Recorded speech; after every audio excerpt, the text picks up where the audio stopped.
Welcome to Creative Caregiving and Beyond. More and more people are having to become caregivers for their elderly loved ones, and navigating this journey can be really difficult. This podcast will provide guidance and give practical tips for your family. Your host is Wendy Whiteman, elder law attorney, author, speaker, and leading insight advisor in senior protocol and senior lifestyle trends. Know that you are not alone in getting the help that you need. Let's get started. And here's Wendy. Welcome to another episode of Creative Caregiving and Beyond. Today we have a special guest, Jennifer Pippin, and she is Regional Vice President of Operations at Evergreen Memory Care. So welcome, Jennifer. Thank you so much. I'm excited to be here, Wendy. Well, we're excited to hear about memory care and learn all the things we didn't know about, all the mysteries, surrounding memory care. I get a ton of questions about that from clients sometimes, and this is going to be a great episode to give them that information. Yes. So what inspired you to get started in the memory care dementia area? I love that question because my answer will be very different than I'm sure anything that you have heard before. Okay. Nothing. I was never inspired to do memory care. And in fact, I will tell you, as I tell my staff and I tell myself every day, memory care is the hardest thing that you can do. So if you can do anything else other than memory care, and you can be satisfied with that and happy with that, do that, because memory care it's difficult, as you know, with your own mother. Yes. It is very difficult, but there are those of us who are called to it. So how did I get into memory care?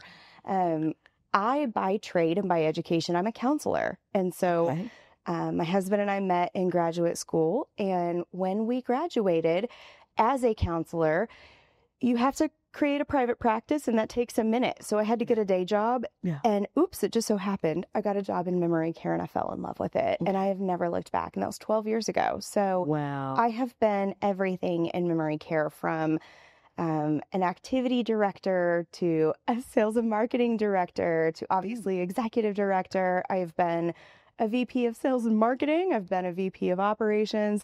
Most recently, I am the regional VP of operations for a wonderful memory care company here in the DFW area. We have communities all over Texas. Wonderful, wonderful. So you've seen every aspect, sounds like, of the operation. Yeah, absolutely. Yeah. And, it's so funny because there's always, we say this in the industry, but there's always a little bit of a dissonance between operations and nursing or operations and marketing. That's not accurate. When you're dealing with memory care and you have the honor of serving memory care populations, there is no such thing as operations, activities, culinary, nursing.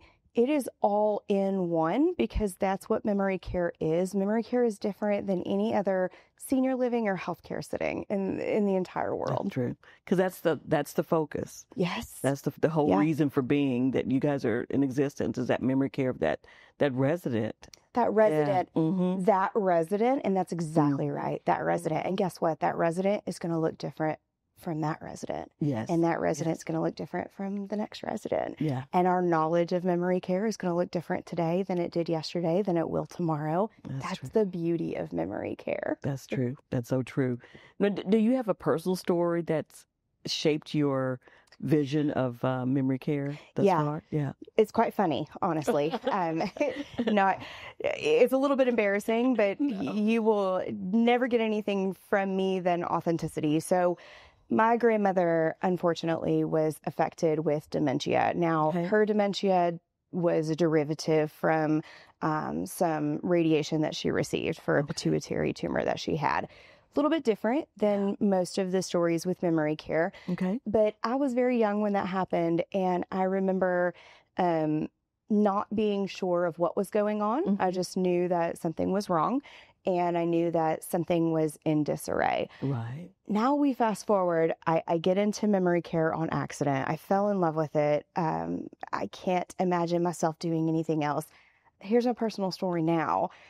And I'm sure all of you in the audience, you will understand, when you are involved with memory care, you kind of get a little bit of a paranoia, if you will, about loved ones or yourself or whatever the case may be. And so My personal story is that while I have not been affected and I have not had the honor to care for parents who are affected with dementia, statistics sure do tell me that I will.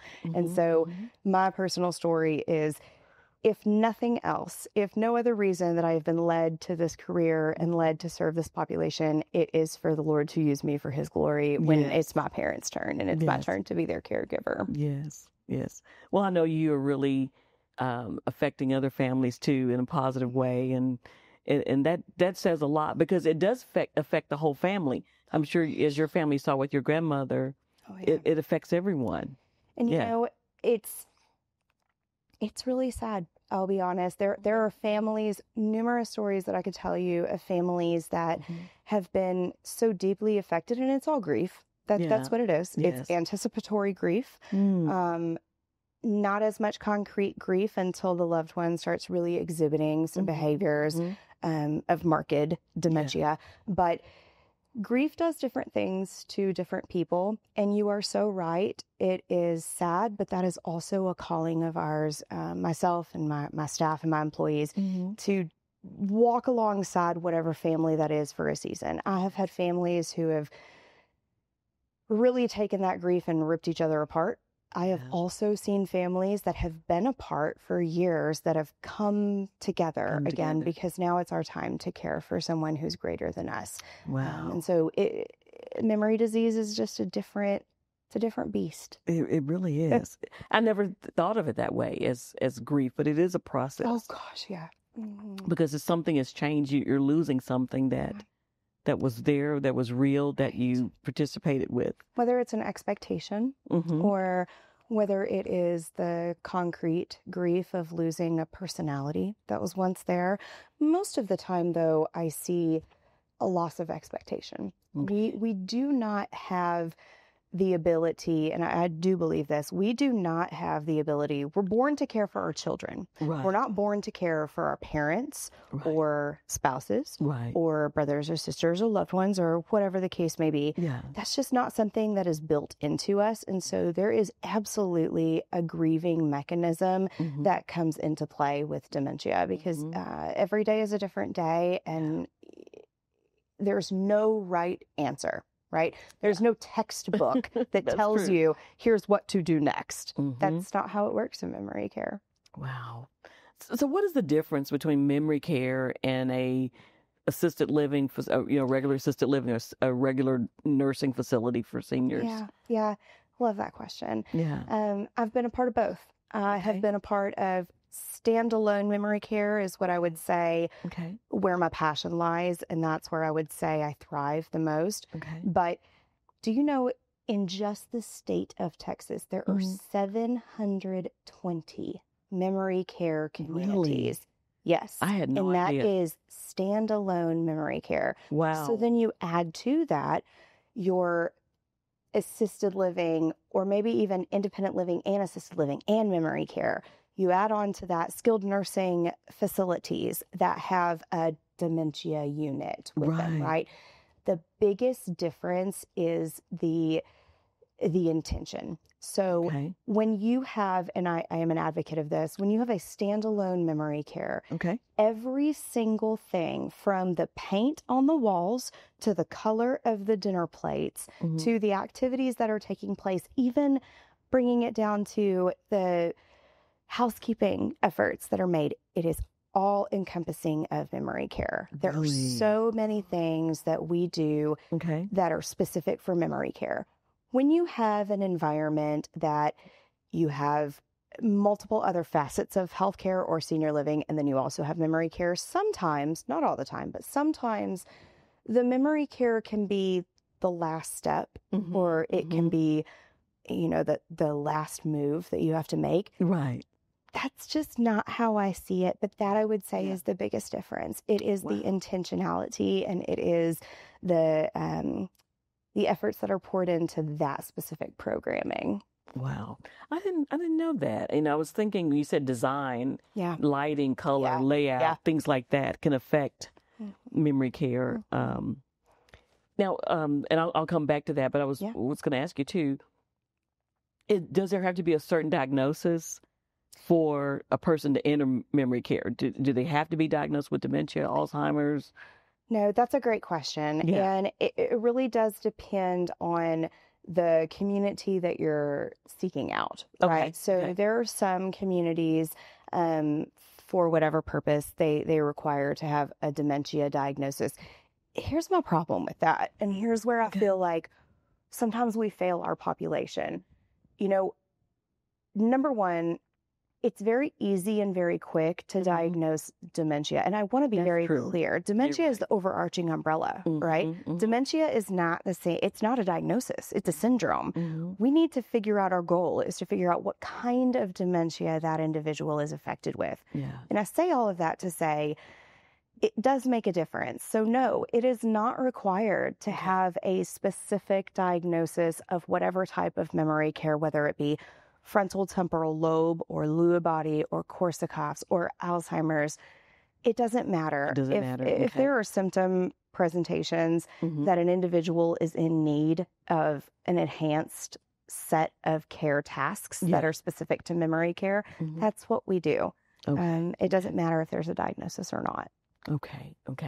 That's a good point there. And are there certain misconceptions that you would say between the differences between Alzheimer's and dementia and memory care? Yeah. What are some of those misconceptions you would say the most common? Great question. So I would say 75 to 80% of the families that sit in front of me, when I ask what kind of dementia their loved one is affected with, their answer is dementia, period, point blank. And then my follow-up question is always, well, dementia is not a diagnosis. Dementia is the overarching umbrella of symptoms. Depending on what kind of dementia the individual is affected with is very much indicative to our treatment plan for that individual.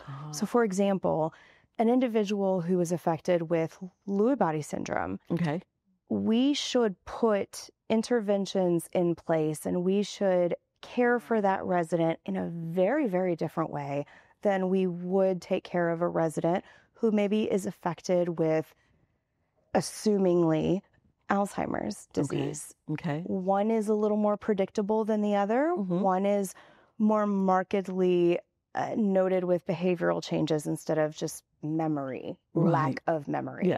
That's a big misconception with memory disease, is that is a lack of memory.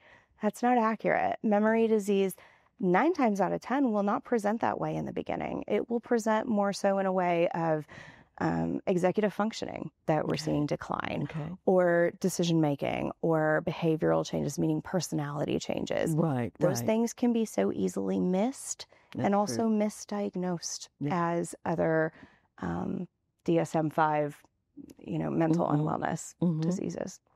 So would the loved one need to go through a testing process specifically to determine what category they were in? And I always recommend a neuropsychiatrist. That is the best person, the best individual, and the most qualified individual, because, and my own family has asked me this question.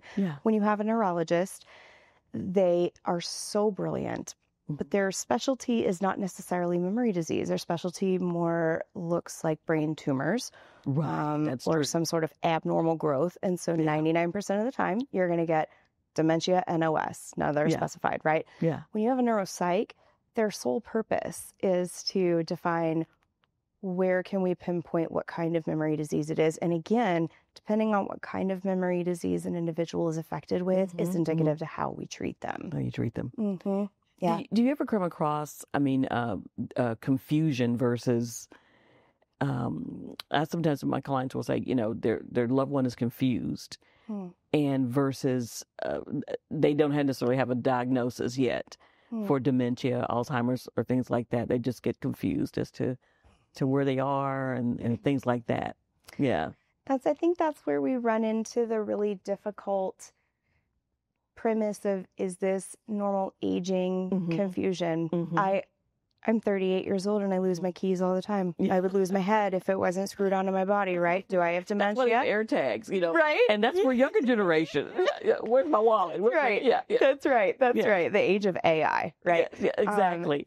But yeah, it does. There tends to be a little bit of a blurred boundary between, and again, that's why I say dementia is not a lack of memory. Dementia is so much more than that. And so confusion is something that we all encounter, unfortunately. Yeah. It's when the confusion leads to difficulty in making decisions or a very noticeable difference between, for example, I am confused about, I think we've all had the encounter of when we drive home and we're like, how did I get here? I wasn't even thinking about driving home. Exactly. Very different than a person affected with dementia. A person with dementia from the get-go isn't sure where they're going, not sure how they're getting home.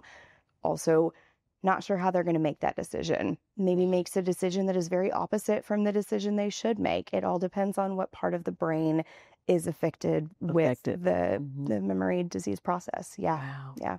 So how do you go about in memory care gaining trust from that resident that it's okay to trust us and we're here to help you? How do you do that? Let me tell you how you not do that. Let me tell you a funny story. Let's start there. Okay. Yeah, let me tell you a funny story. So I've had this, unfortunately, I've had this happen twice in my career. Okay. So we always think the reality of the resident is where we need to live in, right? No matter what. Like, we do not argue that the sky is purple instead of blue. Okay. We do not argue that our husband is coming home late from work when really he's been passed away for 10 years. We just enter that world. Yes. I had a resident.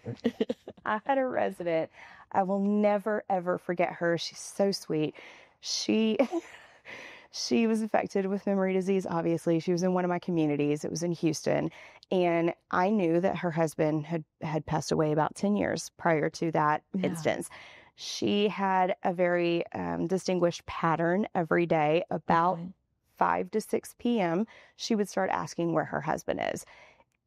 It was a rehearsed scene for the last years and years and years. Yeah. Miss Jane Doe, your husband's coming. He called and he's just running late because he had a meeting. Right. So I did that one day, thinking I'm joining in her reality. I'm not creating any more anxiety than should be created, right? So she asked where her husband is. I told her, oh, Miss Jane Doe, your husband just called. He'll be here in about 30 minutes. He had a meeting. That woman looked me square in the face and said, you are a liar. My husband has passed away. Why would you tell me that? Wow. I learned that day, joining in the reality of a resident does not mean lying. It does not mean that our answers are always the right answers. Right. It's stopping. Stop in the moment. Listen to where the resident is at, because we will not always get it right. Exactly. And when we don't, God bless those residents. They will call us out every single time. Yeah, that's true. Yes. That is so true. They'll put you on the witness stand. My mom they sure will. Yeah. Put us on the witness stand. And we will fail. I promise. We will fail. One day, my mom she had me and then the caregiver on the witness stand. We were training another caregiver. We're like, we'll show you how it's done. And so the other caregiver's like, oh, no, they're not winning this one. Yeah, and they were absolutely right. I said, I've never seen a lawyer do examination with two people at the same time and never miss a beat like she did. And I was like, okay, we've lost. And never mind, that wasn't a good example. So how do you, do you guys have any particular programs or activities you think are pretty impactful to help your residents with dementia or Alzheimer's or whatever the diagnosis and memory care? Yeah. I would say the lifestyle aspect. Activity sometimes sounds like we're in kindergarten, right? And I will have a little bit of a unorthodox view on how we do lifestyle engagement. Okay. That's what I love about my company. They are absolutely full-fledged into that. So for example, activities and engagement is one of the biggest proponents to healing. And I don't mean healing meaning reverse diagnosis. Right. Healing looks very different to different individuals in different circumstances. When we have an individual who's affected with memory disease, our goal is not for them to remember everything. Our goal is not for them to wake up tomorrow and be quote unquote normal, however you want to define that term. There is no definition of normal in memory disease, but that's true. Yes, activities make such a huge difference. And I'll give you a couple of examples. So first of all, these are adults. These are not children. Yeah. We do not serve a population that are kindergartners. And so it's offensive to me when we put a coloring book with crayons in front of a resident. Right. What's the purpose in that? What's the meaning in that? I had the great pleasure of being involved with several studies back in 2014 and 15 and 16 that were through Stanford University and through the University of California at Irvine. And what we found through those studies, and we identified it by a mini mental status exam, a Cornell depression inventory, and then an ADL scale of independence. Okay. When we put activities in place that were purposeful and that helped align with physical activity, cognitive, meaning brain games, if you will, emotional, charitable, spiritual, there are 6 pillars of all of this. We saw increases in the scores of those individuals testing. And so that is how significant activities play a role in an individual's life who's affected with memory disease. And I'll, get me on a soapbox and I'll keep talking. But this is great information. Yeah. Good. In my own family, I have an individual who's affected with memory disease. And I've had not only my own family members, but others as well that I serve. But I've had my own family members reach out and say, Mom wants to fold the laundry and I just can't let her do that. She doesn't do it right. Who cares? Right. Exactly. How is it affecting you? And when I say you, I mean me, because I'm pretty type A, and that sounds like something I would say. But how is it affecting you versus the impact of allowing that individual to have autonomy, independence, purpose, meaning, and intention, right? So those are the kinds of activities that I see beneficial to residents. Activities that you and I, Wendy, would be like, this is purposeful, this is meaningful, I want to be involved with this. Because we have to remember that they are adults, like you were saying, and they do, still yearn for independence, that they can do something themselves, whether that's, changing the size of their spoon, which we had to do for my mom, or, the size of their cup. But if they can hold it themselves, it just makes them, feel more independent and just meaningful. It adds meaning to their lives. It's success, right? It is. That's also a big difference between standalone memory care communities and then the communities that I was talking about earlier, which there's nothing wrong with them, but communities like I was talking about that have independent living, assisted living, memory care. When residents are in an environment where they don't fit in, whether or not we realize it, they do. They realize it. They realize that they are not successful because they may be sitting at a dinner table and not able to engage in that conversation. Or they will realize, I'm not able to hold my spoon because maybe I have Parkinson's and I have tremors. They know that. And when we put success in their hands, they will perform. And I don't mean that in a negative way. They will perform, which they should, to that degree. It's all about zone of proximity. Wow. Wow. Do you have any stories of success that you'd like to share that have been just moving in your life and what you've seen in your time in memory care? Oh, yeah. And it brings such a smile to my face because it goes against the grain of what we traditionally think with memory care. So memory care is 9 times out of 10, it is not a non-for-profit. It is a business. And I hate that. And I want to talk about that.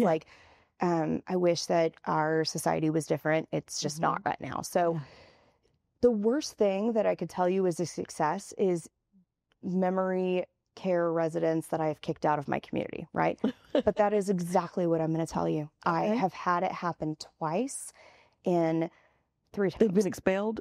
Yes. Okay. But for good reason. Good reason. Okay. So I told you earlier, we never do things that are ill-intentional or don't have purpose. Our goal is to work ourselves out of a job, and I have had it happen 3 times in my career. Those are the success stories. Those are the success stories when I have residents who, because of our structure and restructure of their life, their day-to-day activities. And because of the intentional engagements we've put in place, along with nutritious food, along with the right nursing care, I've had 3 residents who have successfully exited from memory care. 2 out of 3 of them to this day still live in independent living.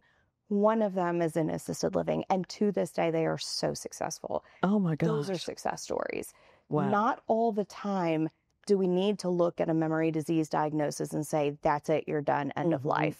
That's not what we do. Right. We fight when the one who is experiencing cannot fight. We fight for them, and we do everything that we possibly can to engage them with a better quality of life, no matter what that looks like. It might look like having a treatment plan that is able to gain independence for a little longer. It also may look like a treatment plan that allows them to live out the last 30 days of their life, 3 days of their life with dignity and respect. And that is also incredibly successful. Well, and I'm glad you brought that up, because sometimes, the families, can get involved and be an advocate, for their loved one. We've seen where family members have had deficiencies, vitamin deficiencies with potassium or, vitamin B, some other multiple deficiencies. And sometimes that can just cause confusion in and of itself. Depression can too. Depression, life-changing, altering events in their lives. I mean, a lot of that can cause situations. Brain bleeds too. I can't tell you how many times I've had a resident who came to us because they had a fall, which happens, unfortunately. They've had a fall and they had a brain bleed, and we consider that to be a traumatic brain injury. Okay. Had we not fought, and had we not said we're going to continue to test and we're going to continue to see the progression of the brain bleed, or we're going to see that the brain bleed has decreased, sometimes that in itself can be very temporary, and doctors are very quick to say it's permanent. And I love our doctors. Right. They serve us so well. But I think our jobs as memory care advocates are for the resident themselves. Right. Well, I'm glad you pointed that out, that it's just not just one pat answer to everything. We really have to look, outside the box. And then, and with God, there's nothing that's impossible. So you've got to really, not give up on that person, to see if there's other things, and there are other types of activities and other ways to handle their care. What about routine and structure? Is that important, for memory care? I mean, are they going to remember that it's routine and it's structured? Is that going to impact them? That's a great question. I wish I would be able to answer. Will they remember? I don't know. I don't know the answer to that. But what I can tell you statistically and empirically based, there is a pattern that even with you and I, there's a pattern that evolves when we do the same thing over and over again, right? Yes. So having the same caregiver, huge. And it's really not for the resident, it's for the caregiver, because they get to know the resident, right? Yes. So they get to know the idiosyncrasies of that individual. That caregiver gets to know and gets to discover and then serve whatever idiosyncrasies that individual has. Same thing with same day, same time, same place. That's always my motto. Always important. Activities. Do not every single activity, but start out your day with the exact same activity every single day. It's muscle memory. Our brain is nothing but a muscle, right? That's true. And that's a hard concept to understand. I myself struggle with that, because there are days that I don't feel like my brain is a muscle. I feel like it's an anomaly, and Lord have mercy, we'll see what happens with that. But it's a muscle, and there is such thing as muscle memory. And so eating at the same time, going to the same place to eat, going to the same activity, having the same caregiver, all of that routine is incredibly important. And even things like, for our women, it is incredibly important to get to know every resident individually, because I have some residents who putting their makeup on and having their purse ready to go, that is normal to them. There's no such thing as normal with memory disease, but my goodness, we're going to abide by what normal was. Right. And that routine in itself can make the world of a difference. Just putting on makeup every day. So getting that background information from the family to know that's what they were accustomed to do. Mm-hmm. Yeah. It's huge. Yeah. It's huge. Yeah. My mom's like that too. You got to get her dressed and makeup. And, Yes. I love that. Yeah. Now your mom lives with you. She lives with me. Yeah. She's 93. And you have been caring for her for 10 years. Yes. That's a long time. It is a long time. That's a long time for dementia. Yeah. So all of that time was not necessarily, she didn't need caregivers, full time during that time. It was a gradual process. Mm-hmm. So it was more like just keeping an eye on her. She was pretty independent, and then it segued into assisted living. I'd have a caregiver come in. Well, I did it actually, and then I'd have a caregiver come in for half a day, things like that. Mm-hmm. But yeah, it is a process. So what a blessing. Yeah, we don't always recognize that blessing because it's a hard blessing to swallow sometimes. Right. Especially when you don't know what you're doing, which I did. Guess what? None of us do. And I work in this industry, and I was like, I don't know what I'm doing, Yeah. And to acknowledge defeat and then get more information, and that's hence the book and the podcast because we all need to help each other with information. I always say the moment that we think, especially in memory care, my goodness, the moment that we think we have it all figured out is the moment that I'm going to step back and say, I'm not sure about that. Right. This industry, and I hate to use that word, but the infrastructure that we are faced with, especially with baby boomers. Baby boomers are coming, and there are so many of them. Yes. Right now, in America, we are looking at a statistic from NIH.org. The statistic is 6 million people in America that are faced with dementia. 8% of individuals 65 and older are affected with dementia, and that doubles every 5 years. Oh my gosh. So the probability, and that's the craziest thing to me, the probability that we ourselves will have dementia, or at the very least, we will care for or know someone personally affected with dementia, the probability is high. It's very That's amazing. How could we not devote research into that? Research changes every single day, and that means that our approach changes every single day. It has to. Yeah. Mm-hmm. Well, how do you guys incorporate technology, artificial AI, or in the process of dealing with memory care? AI has come a long way, and AI has made quite a precedence in the memory care community. It's been a conversation that has become quite prevalent in the last 10 years. And so, yes, AI does make a big difference. And I'll give you a couple of examples. So we have a system. A lot of communities have a similar system, but we have a system called NOBI, and NOBI is a fall detection system. So it's an AI incorporated, AI generated blueprint of the individual's living environment. So most of the time their apartment, right? Okay. When the individual is laying down or has fallen, that NOBI system will pick it up immediately. That NOBI system will call the nurse, call the community, call the executive director. Ultimately, they'll call me.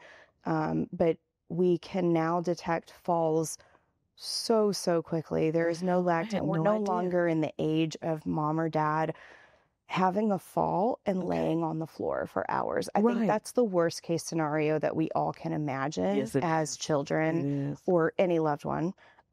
That's the worst case. And we don't have to do that anymore because of the age of AI. It's been quite significant, actually. Is that something that's attached to the person, or is it just, It is, it's a camera system in their apartment. So it looks like a can light. Okay. And it makes a 3D digital blueprint of the apartment. So the system itself can tell when a resident is laying in bed, which is elevated, or laying on the floor. It will even detect when a resident is kneeling on the floor. Really? Mm-hmm. Yeah, that's how amazing. far we've come in AI. It's been quite significant and quite astonishing, actually. Wow. And it responds absolutely immediately to the need. What about lockdown units and things like that? If someone is an escape risk. How do you handle that in memory care? Is that an AI feature too? So I would say not necessarily. I guess you can consider AI to be like wander guards and things like that. Okay. I don't. I think that there is absolutely, we call it exit seeking. Okay.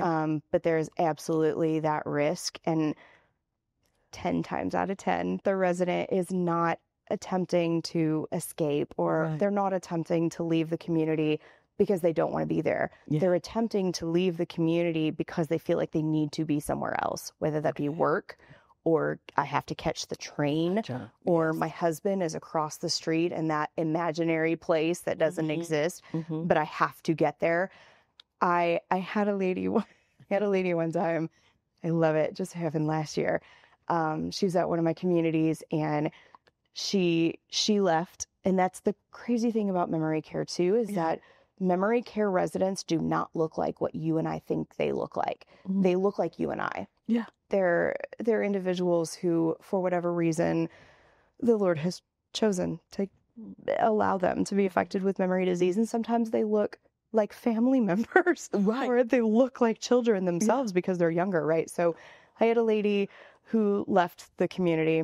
I saw her leave, so I'm running full-fledged after her. She is a marathon runner. Let's go. Like, I was so impressed. We got 1.5 miles from the community, and she's still running. So, yes.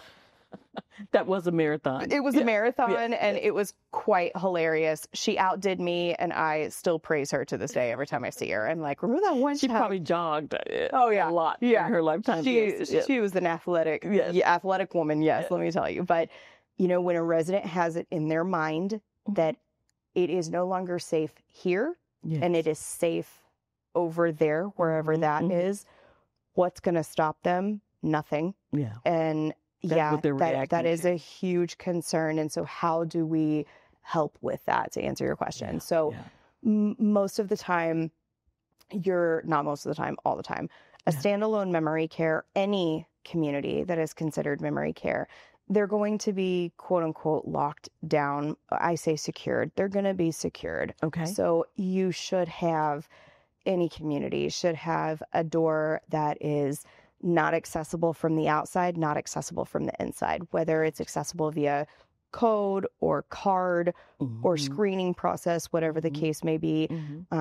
We have to put that in place. And I'll tell you, a lot of families have a very difficult time when we have the situation where we can't give out the code to doors, right?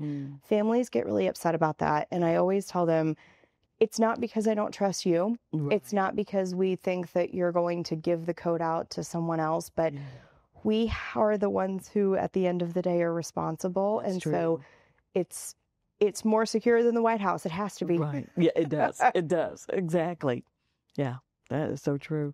Well, if there's one thing you could leave our audience, one comment or a point you would like to leave them with today, what would that be? Oh, man.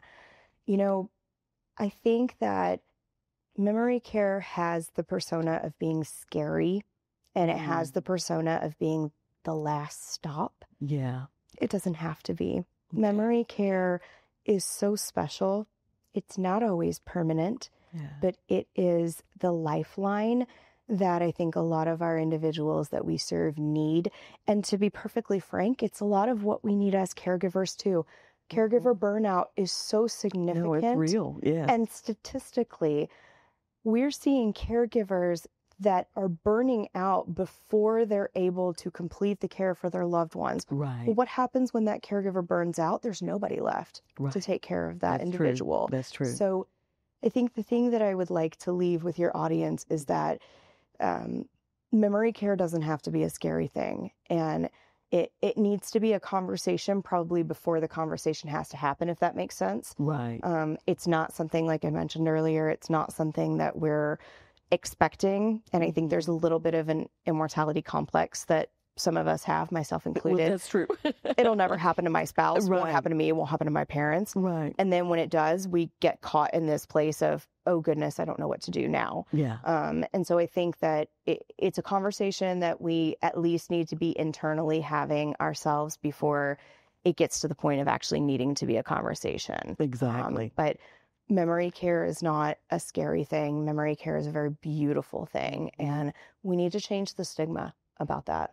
And we need it. Yeah. Because we have to address it, in our society, in the world. And we want to make sure people are in a situation when they're taken care of very well, like at your programs in your facilities, and people who do care.